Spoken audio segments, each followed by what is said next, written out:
Baik, selamat pagi teman-teman sekalian. Salam guru penggerak. Perkenalkan, nama saya Yohanes Marimalai dan saya merupakan calon guru penggerak angkatan 11 Kabupaten Timur Tengah Selatan. Nah, di hari ini saya akan melakukan coaching untuk supervisi akademik, di mana itu merupakan aksi nyata dari modul 2.3. Nah, dalam tahapan ini saya akan ada dalam tahapan kegiatan praobservasi bersama rekan sejawat di sekolah, dan di sini sudah ada Pak Rido Bani sebagai objek pengamatan saya. Nah, selamat pagi Pak Rido Bani. Selamat pagi. Apa kabar hari ini? Baik. Oke, tujuan baik. Pak Rido, tujuan saya melakukan praobservasi ini untuk bagaimana agar Pak Rido nanti ketika sebelum melakukan kegiatan pembelajaran di kelas itu Pak Rido lebih mempersiapkan diri agar ketika nanti pembelajaran di kelas itu Pak Rido sudah sangat siap dan juga percaya diri dalam melakukan kegiatan pembelajaran di kelas. Jadi tujuan daripada kegiatan praobservasi ini seperti itu, Pak. Nah, apakah Pak Rido sudah siap untuk kita melakukan praobservasi? Siap. Oke, baik Pak Rido. Dalam kegiatan praobservasi ini ada beberapa hal yang perlu saya tanyakan ke Pak Rido. Nah, sebelum Pak Rido melakukan kegiatan pembelajaran di kelas itu, tujuan yang akan Pak Rido capai dalam kegiatan nanti di kelas itu tujuan pembelajarannya seperti apa? Baik Pak, jadi tujuan pelajaran yang saya pakai adalah peserta didik dapat menjelaskan dan mengidentifikasi visi rakyat dengan kegiatan diskusi kelompok. Ya baik Pak Rido, jadi di situ tujuan pembelajarannya ketika pembelajaran di akhir pembelajaran itu pastinya Pak Rido akan menginginkan untuk siswa itu mereka dapat menjelaskan dan juga mengidentifikasikan yang namanya visi rakyat lewat kegiatan diskusi kelompok. Oke, baik Pak Rido. Kemudian pertanyaan yang kedua Pak Rido, untuk area pengembangan nih yang akan Pak Rido capai ketika kegiatan pembelajaran, area pengembangannya seperti apa? Mungkin bisa digambarkan. Baik, jadi untuk area pengembangan kemampuan guru dalam mengembangkan kompetensi pedagogik, yakni dalam keaktifan siswa, terus metode pembelajaran dan pengelolaan kelas, serta kompetensi sosial. Dan untuk siswa mampu untuk bekerja sama dalam kelompok. Berarti ada dua ya? Iya, ada pertama untuk guru, iya. kemudian yang kedua adalah untuk siswa. Jadi mungkin untuk guru sendiri, untuk Pak Rido itu nanti di kegiatan kompetensi pedagogi dan sosial. Iya. Jadi pengembangannya ke sana, sedangkan untuk siswa itu bagaimana mereka bisa bekerja sama dalam diskusi kelompok. Iya. Baik Pak Rido, itu untuk area pengembangannya. Kemudian dalam kegiatan pembelajaran nanti pastinya Pak Rido sudah mempersiapkan strategi yang Pak Rido rasa untuk bisa dipakai dalam kegiatan pembelajaran itu seperti apa yang Pak Rido siapkan? Yang strategi yang saya siapkan adalah menggunakan model pembelajaran discovery learning, Pak, dan pembentukan kelompok yang beragam untuk diskusi. Saya juga menyiapkan LKPD dan bahan ajar. Jadi untuk nanti strategi yang salah satu itu yang tadi saya sempat dengar Pak Rido bilang bahwa discovery learning. Jadi nanti dari discovery itu saya harapkan nanti kalau di dalam kegiatan pembelajaran itu pasti ada dia punya tahapan-tahapan. Jadi mungkin nanti Pak Rido diharapkan untuk bisa melalui tahapan-tahapan itu dengan baik. Nah, kemudian tadi sempat Pak Rido juga katakan bahwa strategi yang disiapkan juga ya, siswa itu dibagi dalam kelompok-kelompok yang beragam. Oke, baik Rido. Nah, kalau dalam kegiatan pembelajaran nanti penilaian seperti apa nanti Pak Rido akan buat dalam kegiatan pembelajaran?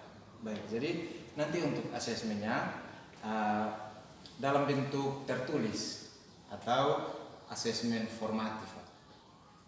Untuk sikap siswa, saya melakukan observasi saja. Berarti nanti di dalam kegiatan pembelajaran itu ada dua penilaian ya. Yang pertama itu memang penilaiannya secara formatif. Yang pertama itu secara dalam bentuk tertulis ya, tertulis. Untuk mengukur anak-anak punya sejauh mana mereka paham akan materi yang Pak sampaikan. Kemudian yang berikut itu yang kedua itu adalah Pak Ridho melihat sikap mereka ya, lewat observasi tadi. Oke, baik. Baik Pak Ridho.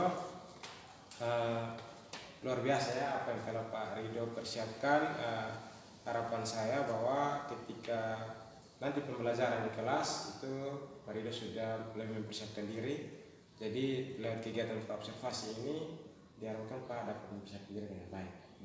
Oke, jadi nanti untuk waktu pelaksanaannya nanti kira-kira kapan Pak akan melakukan pembelajaran di kelas? Mungkin untuk pembelajaran di kelas hari Rabu. Hari Rabu ya. Hari Rabu di kelas berapa? Di kelas 72. Di kelas 72. Oke. Jadi nanti kita akan bertemu di hari Rabu di kelas 72 untuk saya akan melakukan observasi terhadap kegiatan pembelajaran yang Pak lakukan. Nanti setelah observasi habis, setelah itu baru kita akan melakukan yang namanya tahap pasca observasi. Baik. Mungkin itu saja Pak. Selamat mempersiapkan diri untuk kegiatan pembelajaran di kelas Pak. Baik. Terima kasih. Siap.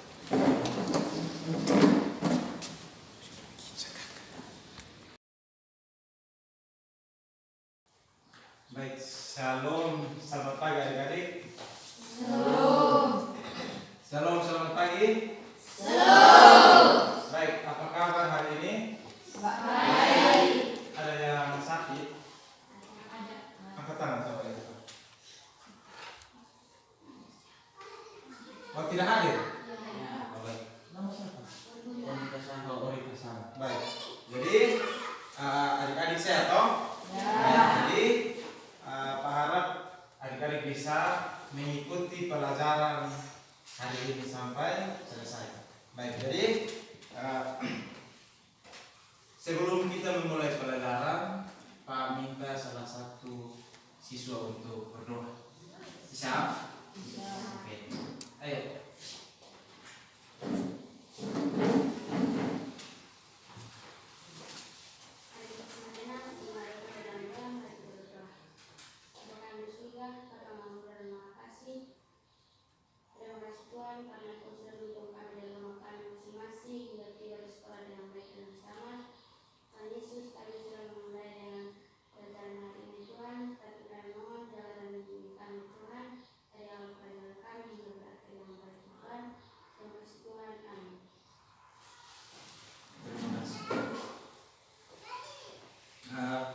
Kita akan absen ya, akan cek kehadiran.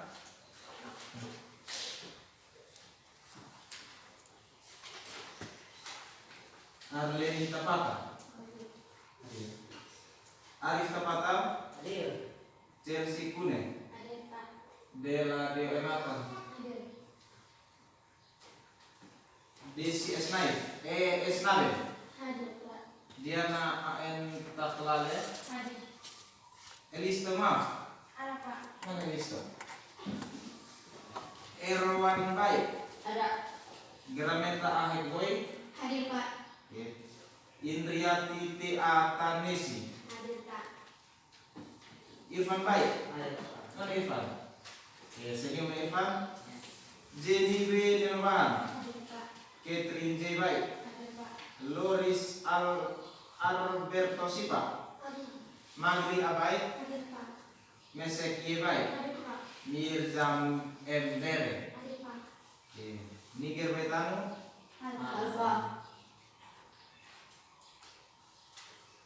Ori Kasana,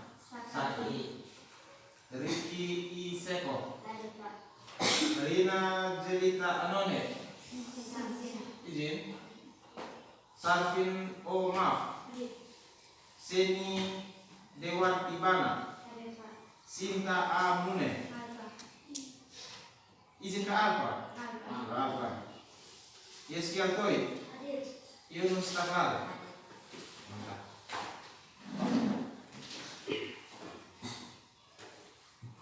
Baik, jadi sebelum kita memulai pelajaran, kita akan melakukan apa? Yang dinamakan apa? Taking stock. Jadi Pak harap supaya adik-adik duduk dengan santai, relax. Coba duduk dengan santai, itu biasa. Ayo. Sudah? Kalau sudah relax, coba pejamkan mata, terus pikirkan beban apa yang ada di dalam kau punya pikiran keluar. Terus tarik nafas dalam-dalam, tarik nafas sebanyak 3 kali dan hembuskan. 1, 2, 3.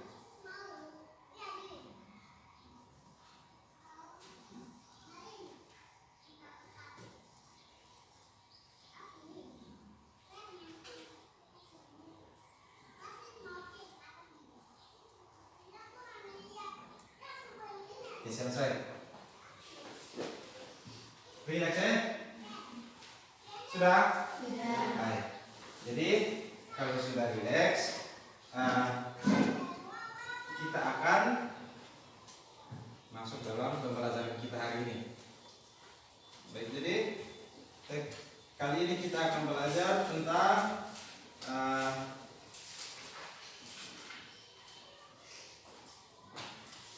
bertualang di dunia imajinasi.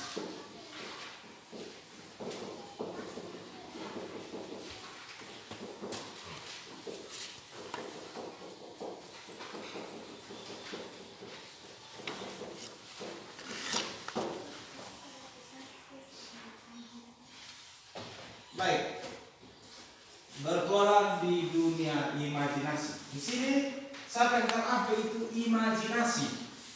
Ada yang tahu apa itu imajinasi? Ada yang tahu? Angkatan apa itu imajinasi? Ada yang tahu? Ada yang tahu?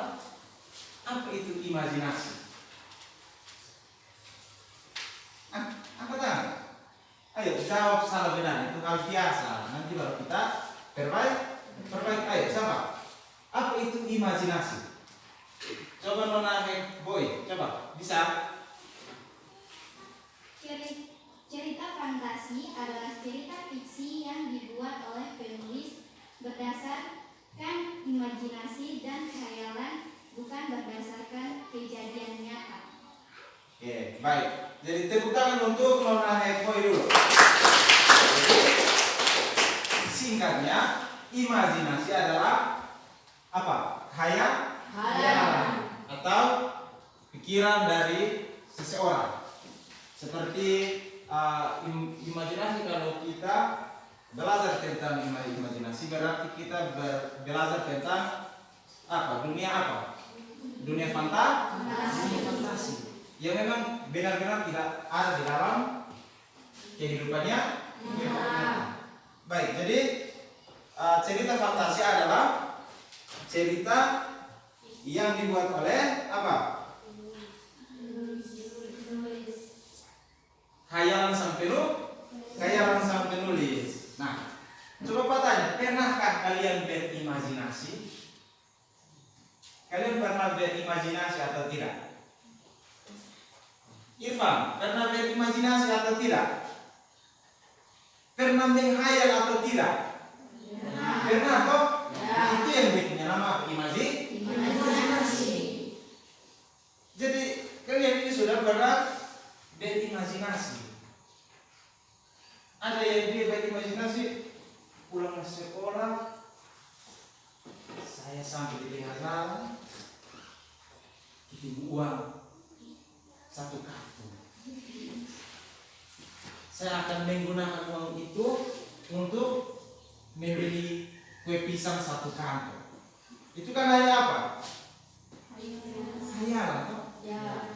Kalau dalam dunia nyata, kalau kita dapat, kan tidak mungkin kita jalan-jalan begini ada uang 1 kantong. Beli kue dulu, kan tidak mungkin toh? Ya. Baik, jadi itu hanya apa? Khayalan. Baik, jadi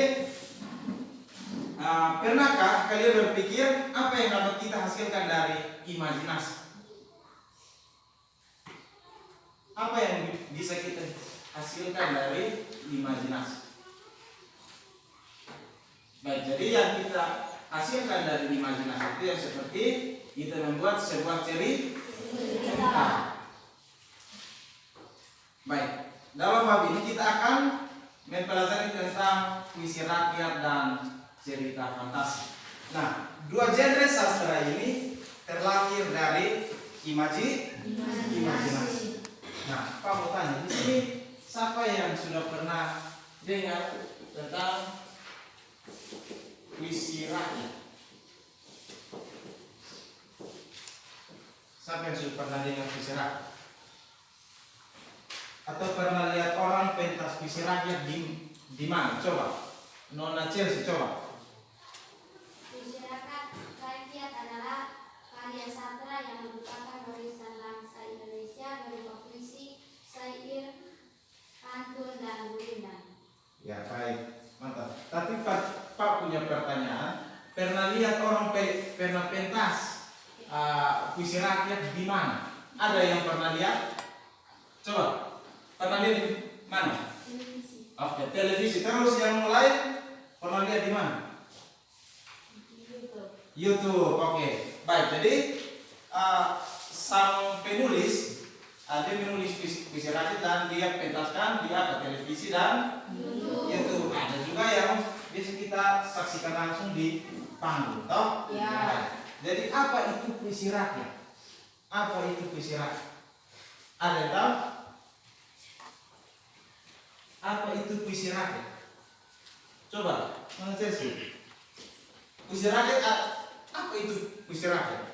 Puisi rakyat adalah karya sastra yang merupakan warisan bangsa Indonesia berupa puisi, syair, pantun, dan gurindam. Oke, mantap. Tepuk tangan untuk Nona Chelsea dulu.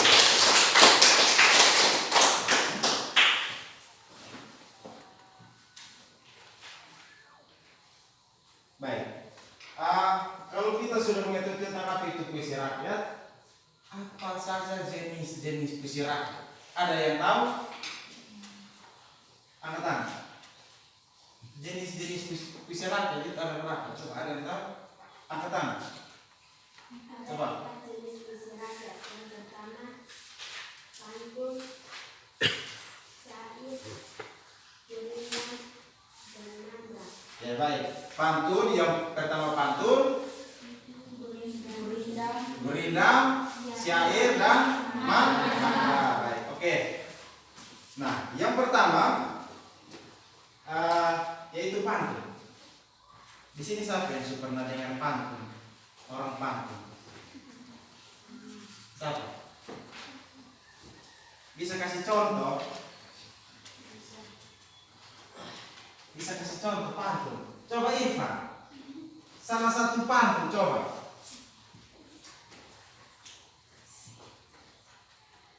Bisa. Baik, jadi di sini Pak akan putar salah satu pantun ya, supaya adik-adik bisa lihat.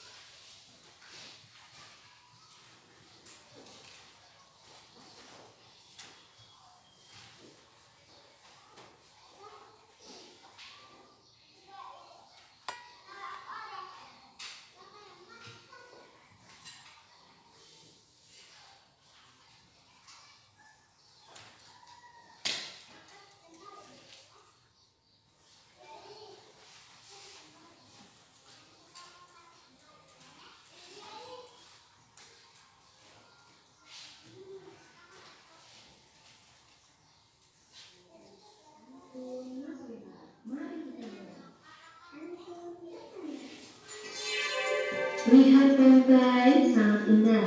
Pantai indah ada di Padang. Hati-hati tajamnya lidah, bisa melukai hati seseorang. Pantun kedua.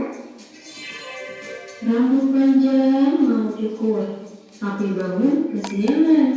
Haruslah selalu bersyukur agar merasa cukup tak kekurangan. Pantun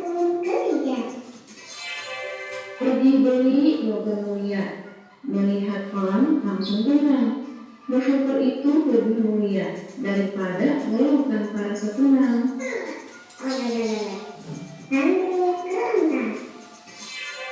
Hitung 1 sampai 10. Ada 10 anak yang baik. Janganlah suka mengeluh, baik bangkit merubah nasib. Nasi kemarin sudah basi, nasi baru masih hangat. Seringlah cari motivasi agar selalu bersemangat. Pagi-pagi kedatangan kamu, sudah lama tidak bertemu. Jangan menyesali kekuranganmu, jadikan itu jadi semangatmu.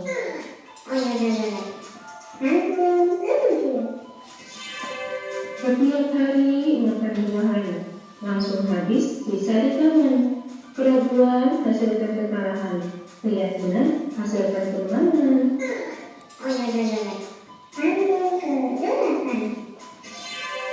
Sungguh lelah pulang sekolah, ada berita langsung cerita.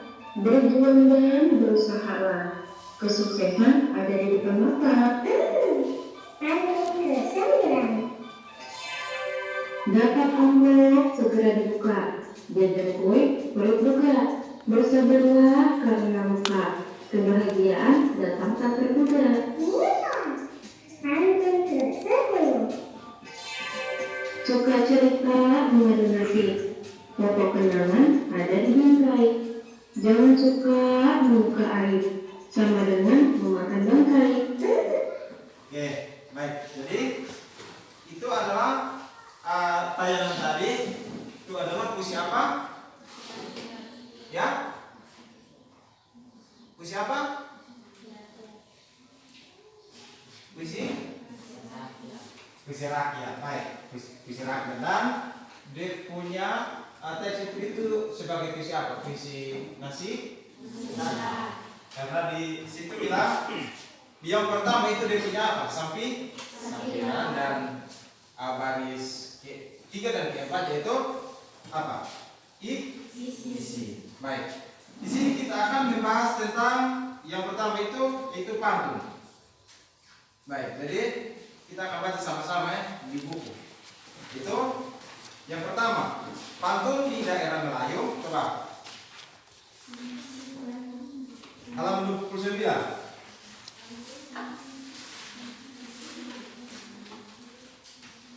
Pantun di daerah Melayu.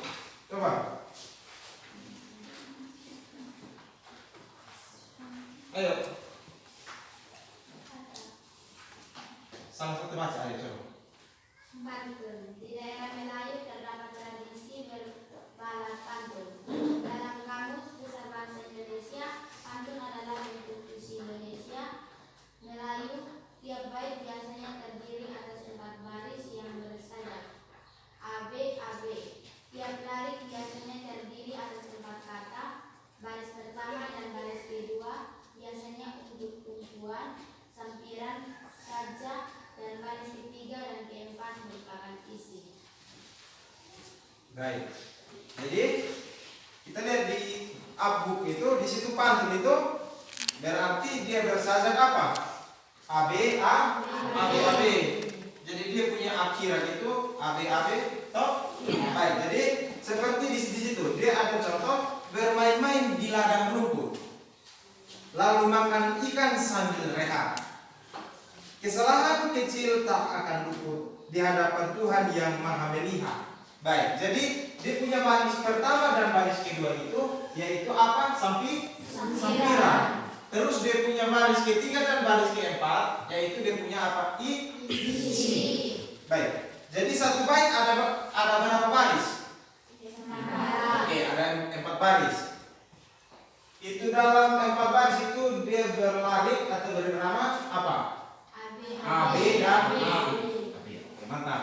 Baik, jadi di sini ada puisi rakyat atau pantun itu dia ada yang sampai 4 bait. Jadi setiap bait itu ada 4 baris, toh? Ya. Baik. Jadi pantun ini juga dia terbagi dalam beberapa pantun.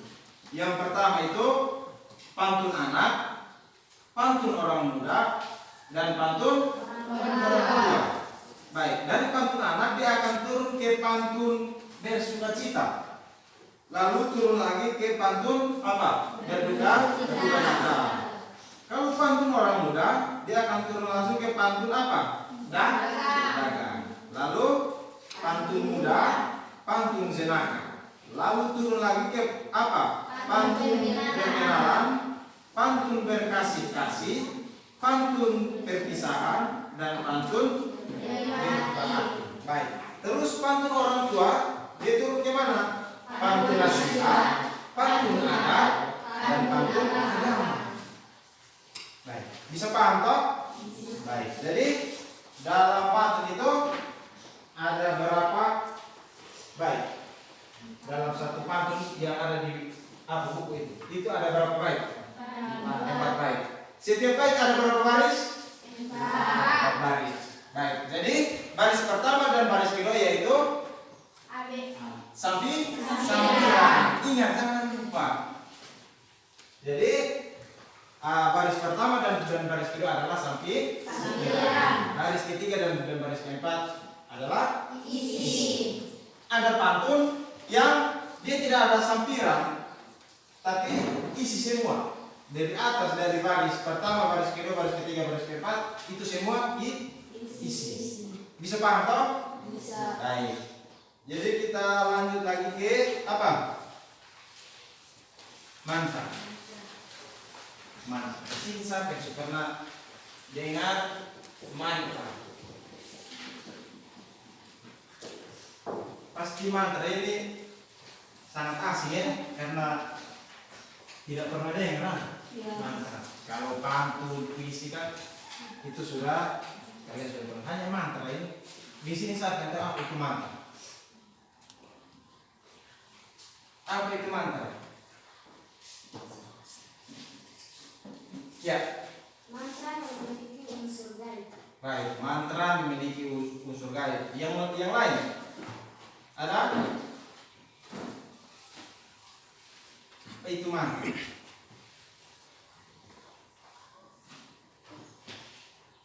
Mantra adalah puisi lama yang dipercaya memiliki unsur gaib.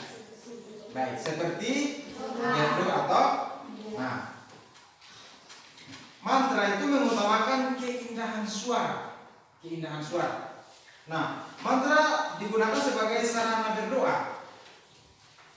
Berikut contoh mantra untuk mengambil sarang lebah di pohon. Kita di sini, di kampus ini, kalau kita mau panen madu toh, itu nanti kalau kita sampai di pohon madu itu, pasti kita akan apa? Berdoa terus, masih ngomong toh? Ya. Nah, itu omong yang orang bilang natuni. Natuni itu dia sebagai apa? Mantra. Karena sebelum kita naik untuk panen madu itu pasti kita akan natuni dulu. Baru kita bisa naik. Tidak langsung dari rumah terus langsung naik ya, semua tidak bisa. Kalau dengan kepercayaan orang sini, kalau kita naik di atas pohon tanpa membaca mantra itu, kita bisa apa? Celah. Jadi mantra itu seperti doa. Bisa paham toh? Nah, jadi kalau kita di kampung sini itu mantra itu seperti apa? Betul toh? Nah, seperti ada contoh di buku itu. Itu mantra mengambil sarang lebah di pohon. Di situ yang bait pertama itu bilang begini, papat-papat mayang ibul, mai papat di tanah toma, nonap-nonap cik dayungku, tidou juang mudo di pangkat siang. Terus ada dia punya arti di samping, yaitu apa? Coba kita baca sama-sama. Pepak-pepak mayang ibu, mai pepak di tanah orang, lenyap-lenyap cik dayungku, juang muda di batang siang. Itu dia punya arti. sama juga seperti kita punya natuni di sini. Di sini sampai bisa natuni kasih kita. Coba. Natoni dengan dia punya arti. Karena mantra itu kalau kita tahu dia punya mantra berarti kita harus tahu juga dia punya arti. Ada orang yang dia natoni tapi dia sudah tahu dia punya arti toh. Jadi kalau belajar natoni itu kita harus tanya juga di orang tua kira-kira ini dia punya arti apa. Jangan kalau sudah pakai sarung lengkap, berdiri, natoni, bupati tanya, itu dia punya arti apa? Kupas-kupas jangan ya. Jadi apa yang kalau kita pelajari kita harus juga tahu dia punya arti. Itu mantra. Baik. Di dalam mantra itu terdapat 5 jenis mantra, yaitu mantra pekerja, mantra perlindungan, mantra perusak, mantra pengusir, dan mantra pengharapan. Nah, ada juga yang mantra apa? Dia punya nama mantra perusak. Yaitu yang biasa kita di sini orang biasa bilang apa? Suami. Itu yang biasa dipakai atau santet dong. Itu dia mantra dia masuk dalam mantra perusak. Dia duduk di bawah pohon, mulai silang kaki, pakai lilin satu begini. Mulai omong mantra sudah. Dia punya mantra yang kita juga tidak tahu. Tapi dia tahu dia punya arti. Itu nama apa? Mantra perusak. Terus mantra pengusir. Ada juga mantra pengusir yang biasa mantra pengusir setan. Di sini saya sudah pernah nonton film setan. Pasti rata-rata nonton film setan dan film setan pasti menyeramkan. Ada satu film setan, itu film setan barat. Jadi ini cerita ini anak ini setan tarik kode ke alam lain. Jadi dia punya orang tua panggillah dukun untuk datang saya. Datang panggil kembali dia punya jiwa. Jadi datang dibawa lilin, terus dibawa sesajian begitu, lalu dia lantunkan mantra. Itu dia berbicara langsung dengan sang iblis itu yang membawa anak. Jadi dia berkomunikasi langsung dengan pakai apa mantra ini. Jadi orang lain yang tuan rumah itu tidak tahu itu dia punya maksud apa. Tapi yang tahu itu yang sang dukun. Itu dia yang tahu. Jadi dia om sama dia om begitu kawan. Terakhir dikirim pulang itu punya jiwa. Nah itu yang contoh dari mantra pengusir. Yang berikut itu adalah mantra pengharapan. Nah di sini kalau kita musim hujan atau musim panas terlalu berlebihan, orang tua masih akan naik di atas, naik di gunung, bawa babi, di situ doakan, lantunkan mantra untuk minta hujan, toh? Nah, minta hujan. Baik, kalau untuk mantra sudah ada gambaran sedikit, sudah belum? Kalau belum, Pak ulang lagi. Bisa? Oke, baik. Jadi contoh tadi di atas itu yang seperti papat itu, contoh di atas termasuk jenis mantra pekerjaan karena digunakan untuk apa? Mengerjakan apa? Sarang madu. Baik. Yang berikut, yang ketiga itu apa? Apa? Syair. Jadi kita baca itu harus jadi syair, bukan ejan. Orang tadi itu apa pikir syair, ejan. Orang Inggris nanti marah. Jadi yang betul itu apa? Syair. Syair, toh? Baik. Apa itu syair? Baik. Jadi syair itu dia berasal dari kesusastraan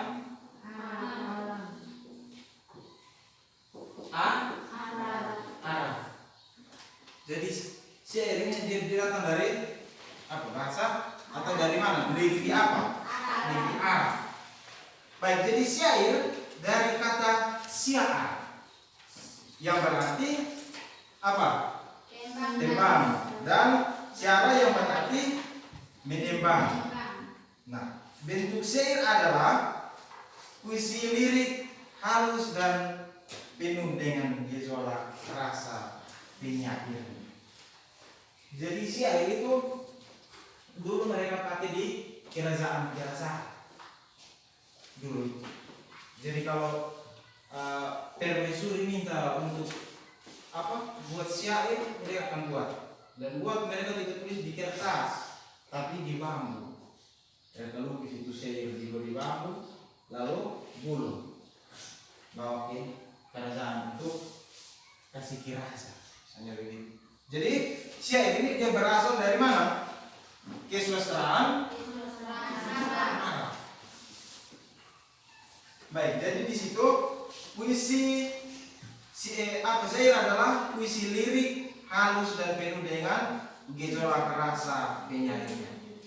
Baik, jadi di situ contoh di buku itu dia ada berapa bait? Syair itu ada berapa bait? Betul 4 bait? Betul 3? Betul 2? Ya? Ada berapa bait? Syair ada berapa bait? 6 betul? 4 betul? Yang betul apa? 2 bait. Yang 1 bait itu ada berapa baris? 4. Ini sama kayak pantun juga. Bisa paham? Bisa. Nah, jadi dia tidak ada beda. Jadi syair itu di situ ada berapa bait? 2 bait. 1 bait ada berapa baris? 4. Kalau syair 1 bait itu akhir saja yang sama, yaitu AA. Bisa paham toh? Dia punya akhir itu dari atas tulisan bawah itu AA. Baik, jadi kalau untuk syair dia tidak ada sampiran. Itu semua apa? Isi. Baik, di situ ada contoh bilang begini, wahai ananda kekasih bunda, janganlah durhaka kepada ibu bapak. Tunjuk ajarannya, janganlah lupa supaya hidup aman sentosa. Jadi dari atas itu isi semua. Bisa paham toh? Bisa. Yang kedua, begini, wahai ananda, dengarlah peri, ibu dan bapak engkau kasihi.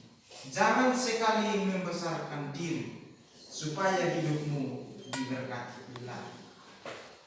Itu dia punya akar. Hidup itu jangan apa? Sombong. Apa? Angkuh. Bisa paham toh? Bisa. Jadi di bawah itu dia punya 1 bait itu akhiran saja yang sama, yaitu apa? II toh? Di situ. Jadi bait pertama dia punya akhiran itu apa? AA. Bait kedua dia punya akhiran II. Baik. Kita lanjut lagi ke apa? Gurindam. Oh iya, belum, masih di syair. Ada beberapa syair yang kita harus pahami. Yang pertama itu apa? Syair Panji. Baik, syair Panji itu mengisahkan sebagian cerita Panji. Cerita Panji menyebut 4 kerajaan besar di Jawa, yaitu kerajaan apa? Jenggala, Daha, Singasari, dan Gelanggang. Contoh itu syair Ken Tambuhan, terus syair Undakan Agung Udaya. Nah, di situ ada dia punya syair yang seperti kita tadi bilang, zaman dulu itu setiap kerajaan itu pasti akan menulis apa? Syair. Dan dia punya penulis itu juga ada di dalam kerajaan. Kalau bilang tepuk pagi, nanti tepuk siang, tepuk malam langsung setengah, jangan tepuk ya. Baik, bisa paham toh? Bisa. Oke. Tepuk pagi. Tepuk siang. Tepuk pagi. Tepuk siang. Itu bro, itu harus konsentrasi. Coba ulang. Tepuk malam. Konsentrasi. Ulang. Tepuk pagi. Tepuk malam. Tepuk malam. Tepuk siang. Tepuk pagi. Tepuk siang. Tepuk malam. Belum. Baik, konsentrasi ya. Konsentrasi. Di belakang itu paham tidak? Pak bilang begini, kalau tepuk pagi 1 kali, tepuk siang 1 kali, tepuk malam setengah, toh jangan tepuk. Baik, kita ulang. Tepuk pagi, tepuk siang, tepuk malam, tepuk malam, tepuk siang, tepuk pagi, tepuk malam. Masih ada berapa orang? Dua, jujur. 2 orang. Oke, 2 orang. Karena dulu di depan. Di depan baik-baik baru tidak konsentrasi. Kita ulang ya. Baik, jadi untuk tepuk siang kita tepuk 2 kali. Tepuk pagi tepuk 1 kali. Supaya tambah konsentrasi. Seperti tepuk pagi, tepuk siang, tepuk malam. Oke. Tepuk siang, tepuk pagi. Sampai terlambat Irfan. Ulang. Tepuk siang, tepuk pagi, tepuk pagi, tepuk malam, tepuk siang, tepuk pagi, tepuk malam. Sampai itu. Ingat, konsentrasi. Ini kayaknya Ricky ini kayaknya belum konsentrasi. Tadi pagi atau makan kok tidak? Makan dengan apa? Oh, telur. Video cerita begitu, cerita tentang pantun atau syair ya. Itu buat nanti 2 orang. 2 orang atau 3 orang. Bisa toh? Bisa. Siapa yang belum dapat? Sudah?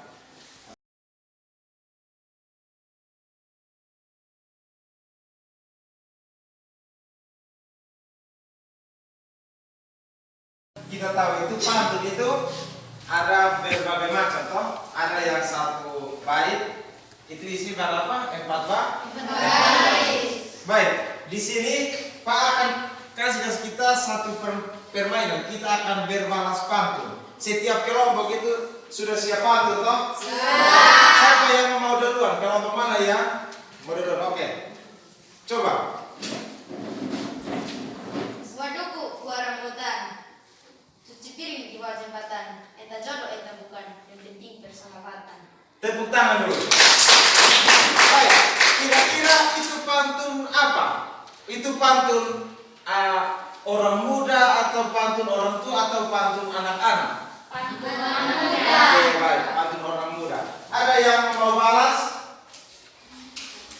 Oke, Orika, coba. Tanam padi di muka rumah. Burung datang berbayar pesta. Kuda duduk di muka rumah. Nyundat mana-mana. Tepuk tangan dulu. Oh, jadi ini juga pantun apa? Orang tua. Orang muda. Baik, ada lagi? Kelompok berapa? 1 nih? Oke, coba. Jalan-jalan ke Kalimantan. Ulang. Jalan-jalan ke Kalimantan. Ambil sebuah rambutan. Jika sahabat dalam kesulitan, semoga segera dimudahkan. Baik, baca pantun. Nah, itu dia pelan-pelan. Jangan buru-buru, supaya kita punya cara penyampaian itu jelas. Coba ulang sesudah coba. Jalan-jalan ke Kalimantan. Ambil sebuah rambutan. Jika sahabat dalam kesulitan, semoga segera dimudahkan. Oke, tepuk tangan dulu. Ini pantun apa coba? Pantun anak-anak atau pantun orang tua atau pantun orang muda? Pantun orang tua. Karena itu adalah apa? Nasihat. Baik, kelompok terakhir. Mirjam. Ayo. Manusia saling berkarma. Tidak berpisah bisa pegang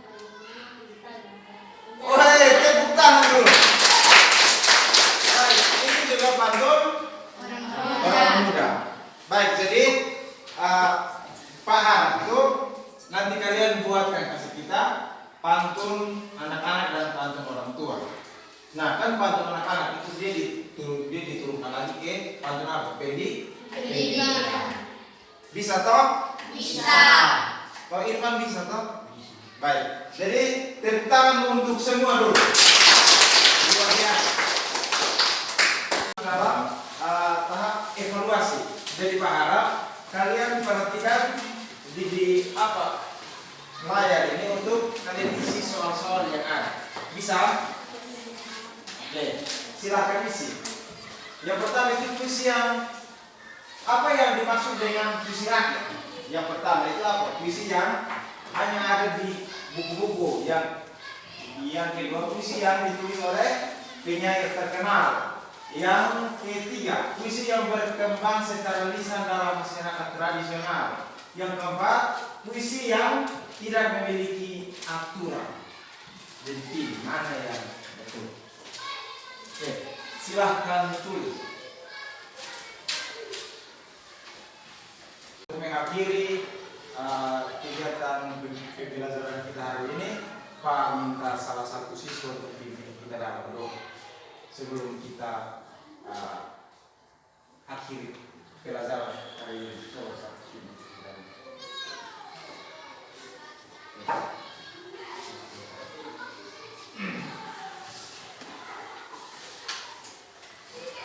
Mari kita semua tenang untuk menghadap Tuhan di dalam doa. Mari kita berdoa. Terima kasih Tuhan karena Engkau telah menjawab kami dari awal mata pelajaran kami hingga berakhir ini dengan keadaan baik dan selamat. Ya Tuhan, terima kasih. Haleluya. Amin. Dari tepuk tangan untuk baik. Pertemuan kita cukup sampai sini. Sampai jumpa minggu depan dengan semangat yang baru. Terima kasih.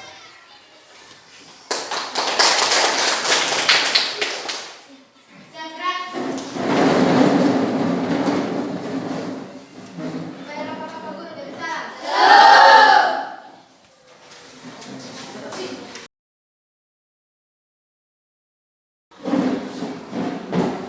Selamat Pak Ridho. Saya senang karena pagi hari ini saya bisa bertemu dan berbincang-bincang bersama Pak Anies tentang beberapa hal dan juga melanjutkannya dengan dialog pasca observasi bersama Pak Ridho. Minta maaf Pak Ridho, guru mata pelajaran apa ya? Bahasa Inggris. Untuk kelas 7. kelas 7. Baik, terima kasih Pak Ridho. Saya di sini mau mengucapkan terima kasih dan mengapresiasi atas kemauan, atas kesempatan yang Pak Ridho berikan kepada Pak Yohanes untuk dapat melakukan pra-observasi, observasi kelas, dan juga sekarang kita sampai ke pasca observasi untuk rekan sejawat. Nah, Pak Yohanes, satu hal yang perlu saya sampaikan di sini bahwa ada beberapa hal yang akan saya nilai saat pasca observasi berlangsung untuk rekan sejawat, yaitu yang pertama tujuan untuk pasca observasi ini ditetapkan oleh rekan sejawat. Yang kedua, tidak menggurui atau memberikan saran nasihat kepada rekan sejawat pada saat diminta saran. Jadi semuanya itu kembali kepada rekan sejawat. Yang ketiga, percakapan dua arah dan rekan sejawat lebih banyak berbicara. Yang keempat, mendengarkan, mengulang, merangkum perkataan rekan sejawat, dan yang khususnya lebih pentingnya adalah bertanya. Jadi bukan Pak Yohanes yang menjawab, tapi Pak Yohanes bertanya. Kemudian yang kelima, pertanyaan yang digunakan merupakan pertanyaan yang menggali. Yang keenam, percakapan menghasilkan tindak lanjut yang konkret. Jadi usahakan pertanyaan jangan dijawab dengan ya dan tidak, tetapi dijawab dengan satu penjelasan yang lebih logis. Yang ketujuh, tindak lanjut konkret berasal dari rekan sejawat. Dan yang kedelapan, percakapan ditutup dengan kesimpulan dari rekan sejawat. Jadi setelah Pak Yohanes berdiskusi tentang rencana pengembangan diri atau rencana tindak lanjut yang dilakukan oleh Pak Ridho, maka ditutup dengan satu kesimpulan yang disimpulkan sendiri oleh Pak Ridho. Sampai sini Pak Yohanes. Oke, baik, kalau begitu untuk tidak memperpanjang kata, kita kita langsung saja pada dialog pasca observasi ini, kesempatan saya. Baik, terima kasih Ibu Adi sebagai pemerintah yang sudah memberikan kriteria untuk pasca observasi. Kita langsung saja. Terima kasih juga. Selamat pagi Pak Rido. Apa kabar hari ini? Puji Tuhan baik. Puji Tuhan baik ya. Oke, baik Pak Rido. Kemarin kita sudah melalui tahap pra-observasi juga melalui kegiatan observasi yang saya lakukan di kelas bersama dengan Pak Rido, dan kegiatan sudah berjalan, dan hari ini itu kita masuk dalam tahap pasca observasi. Ada beberapa pertanyaan yang mungkin saya akan tanyakan ke Pak Rido. Pertanyaan Pak Rido sudah siap? Siap. Baik, terima kasih Pak Rido. Kita langsung saja. Pertanyaan pertama Pak Rido, bagaimana perasaan Pak Rido ketika melakukan kegiatan pembelajaran di kelas? Jadi yang pertama tentunya senang karena melakukan observasi, dan yang kedua ada rasa gugup juga ada, karena memang ada guru dan ada kamera juga, jadi ada gugup. Iya. Oke, baik Pak Rido. Jadi ketika melakukan observasi, ketika melakukan kegiatan pembelajaran itu Pak Rido pertama rasa senang, yang kedua rasa gugup dan deg-degan. Karena memang ada yang sementara melihat juga ada kamera. Baik Pak Rido. Oke. Pertanyaan selanjutnya untuk Pak Rido.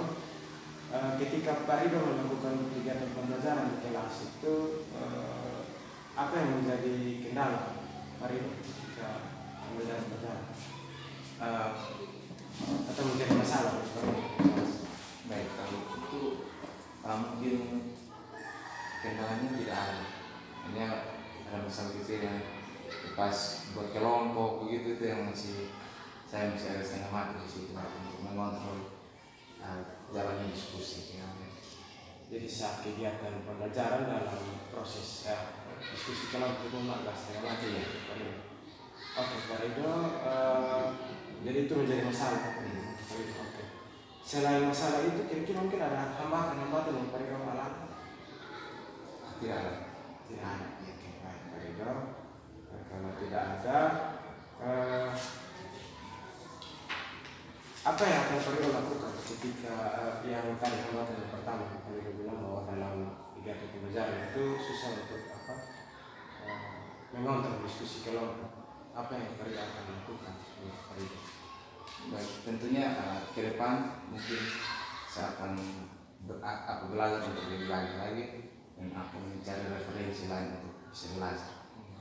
Referensi lain itu contohnya seperti apa? Ini bisa tanya di rekan sejawat, bisa di internet. Oke, baik Pak Rido.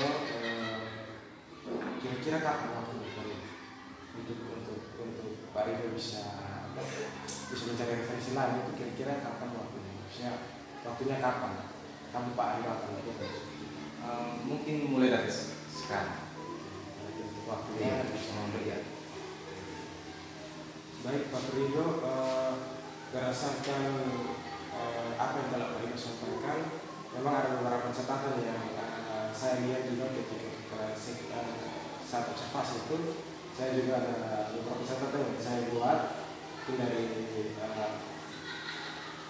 bagaimana Pak mengelola kelas, itu mungkin seperti yang Pak sampaikan bahwa yang pengelolaan kelas itu ada sedikit Pak mengalami kendala.